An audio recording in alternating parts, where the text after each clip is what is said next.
নরসিংদীর শিবপুর উপজেলার বাঘাবর ইউনিয়নের ৪ নম্বর ওয়ার্ডে বিএনপির উদ্যোগে এক পথসভা অনুষ্ঠিত হয়েছে। জেলা বিএনপির সাধারণ সম্পাদক এবং নরসিংদী ৩ আসনের মনোনয়ন প্রত্যাশী মঞ্জুর এলাহি এতে প্রধান অতিথি হিসেবে বক্তব্য রাখেন। তিনি বলেন, বিএনপির মধ্যে কোনো কোন্দল নেই, সবাই ঐক্যবদ্ধভাবে কাজ করছে তারেক রহমানের নেতৃত্বে। পথসভায় দলীয় ঐক্য এবং সাংগঠনিক শক্তি বৃদ্ধির উপর গুরুত্ব আরোপ করেন নেতারা। বিস্তারিত দেখুন ডেস্ক রিপোর্টে। নরসিংদীর শিবপুর উপজেলার বাঘাবর ইউনিয়নের ৪ নম্বর ওয়ার্ডে বাংলাদেশ জাতীয়তাবাদী দল বিএনপির আয়োজনে এক প্রাণবন্ত পথসভা অনুষ্ঠিত হয়েছে। স্থানীয় নেতাকর্মীদের উপস্থিতিতে উৎসবমুখর পরিবেশে আয়োজিত পথসভায় প্রধান অতিথি হিসেবে বক্তব্য রাখেন জেলা বিএনপির সাধারণ সম্পাদক ও নরসিংদী ৩ আসনের মনোনয়ন প্রত্যাশী মঞ্জুর এলাহি। তিনি বলেন, বিএনপির অভ্যন্তরে কোনো বিভাজন নেই, বরং সবাই একত্রে কাজ করছে তারেক রহমানের নেতৃত্বে দলের পুনর্গঠন এবং শক্তিশালী আন্দোলন গড়ে তুলতে। তিনি আরও জানান, শিবপুর উপজেলার প্রতিটি ইউনিয়ন ও ওয়ার্ডে ধারাবাহিকভাবে পথসভা আয়োজনের মাধ্যমে কর্মীদের সংগঠিত করা হবে। সভায় বিশেষ অতিথি ছিলেন উপজেলা বিএনপির সাধারণ সম্পাদক আবু সালে রিকাবোদার এবং ইউনিয়ন বিএনপির সভাপতি রশিদ মাস্টার। বক্তারা দলীয় ঐক্য রক্ষার সাংগঠনিক কার্যক্রম জোরদার ও আন্দোলন সংগ্রামে সক্রিয় অংশগ্রহণের আহ্বান জানান। ভোট ধানের শীষের জন্য হোক, এই সপ্তাহকে প্রতিষ্ঠিত করার জন্য বাঘাবর ইউনিয়ন ৪ নম্বর ওয়ার্ড কর্তৃক আয়োজিত আজকের এই পথসভার সম্মানিত সভাপতি, উপস্থিত আজকের অনুষ্ঠানের সম্মানিত বিশেষ অতিথি শিবপুর উপজেলা বিএনপির সংগ্রামী সাধারণ সম্পাদক সালেক রিকাবদার, বাঘাবর ইউনিয়ন বিএনপির সম্মানিত সভাপতি রশিদ মাস্টার সাহেব সহ বিএনপি এবং অঙ্গ সংগঠনের নেতৃবৃন্দ, আমার প্রাণপ্রিয় বাঘাবর ইউনিয়নের ৪ নম্বর ওয়ার্ডের নেতৃবৃন্দ, জনগণ, মা বোনেরা, আসসালামু আলাইকুম। 18 সালের নির্বাচনে শিবপুর থেকে ধানের শীষের নির্বাচন করেছিল কে? নির্বাচনটা ছিল ডিসেম্বর মাসের 30 তারিখ।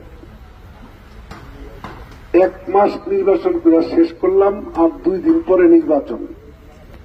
27 তারিখে হাইকোর্ট থেকে আমাকে নিষেধাজ্ঞা দিল, আপনি নির্বাচনে অংশগ্রহণ করতে পারবেন না, 30 তারিখে নির্বাচন করতে পারবেন না। তো আমার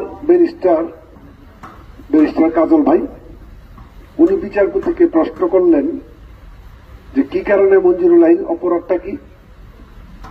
মঞ্জুরুল আইন যে 2 মাস আগে উপজেলা চেয়ারম্যান থেকে পদত্যাগ করছে, এতদিন পরে এটা আমরা অ্যাকসেপ্ট করলাম না। 2 মাস আগে একবার অ্যাকসেপ্ট করছে, পরে আমাকে মনোনয়ন দিছে, মনোনয়নপত্র অ্যাকসেপ্ট হয়েছে, 1.5 মাস ইলেকশন করে ফেলছি, 2 দিন বাকি আছে। যখন তারা দেখলো যে শিবপুরে আওয়ামী লীগের প্রার্থী 2 জন, একজন সাবেক এমপি, একজন বর্তমান এমপি, আর ধানের শীষের প্রার্থী একজন মঞ্জুরুল আইন একা, যদি 30 তারিখ পর্যন্ত মঞ্জুরুল আইন নির্বাচনে থাকতে পারে, তাহলে তারা 2 জনে মিল্লা যা ভোট করবে, মঞ্জুরুল আইন একলাই তার ভোট করবে। এইটা বুঝার পরেই তো আমাকে হাইকোর্ট থেকে নিষেধাজ্ঞা দিল নাকি? তো আমার ব্যারিস্টার সাহেব বিচারপতিকে প্রশ্ন করলেন যে আওয়ামী লীগের 5 জন উপজেলা চেয়ারম্যান এখনো নৌকা নিয়ে নির্বাচন করতেছে, মঞ্জুরুল আইন যদি বাদ হয় তাহলে ওই 5 জন বাদ হবে না কেন? আপনি বুঝেন না? কি বুঝছেন নি? বিচারপতি উত্তর দিচ্ছে, আপনি বুঝেন না, এটা মায় বানায় দিতে গেছে। দেশটা তাদের কাছে বিচার বিভাগ এই পর্যায়ে চলে গেছিল। তা যাইতে পারে, মঞ্জুরুল আইন কি শিবপুর মানুষের মনে দেউদাও হয়ে গেছে? আমাকে নির্বাচন থেকে বাদ দিয়ে কিন্তু তাদের পেট ভরে নাই, তাদের শান্তি আসে নাই। নির্বাচনে এই 1 মাস যে নির্বাচন করলাম, নির্বাচন করতে যে এই যে আমার সাথে স্টেজের মধ্যে যতগুলি নেতা আছে, এমন একটা নেতা নাই বেজ্জতি হয়নি।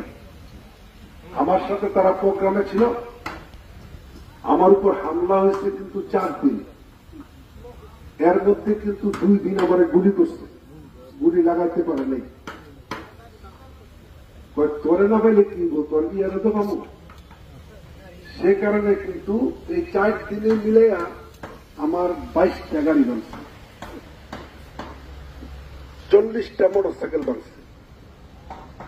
ইলেকশনের পরের দিন থেকে 1 মাস লাগায় আমি কিন্তু এই মোটরসাইকেল আর গাড়িগুলি ঠিক করে দিতে 20,000 50,000 একটা মোটরসাইকেল কিনে দিছি। আর প্রাইভেট কার গুলা 2 লাখ 4 লাখ 10 লাখ পর্যন্ত জরিমানা দিছি। এই 1 মাসে 1 কোটি টাকা জরিমানা দিছি শুধু গাড়ি ভাঙা।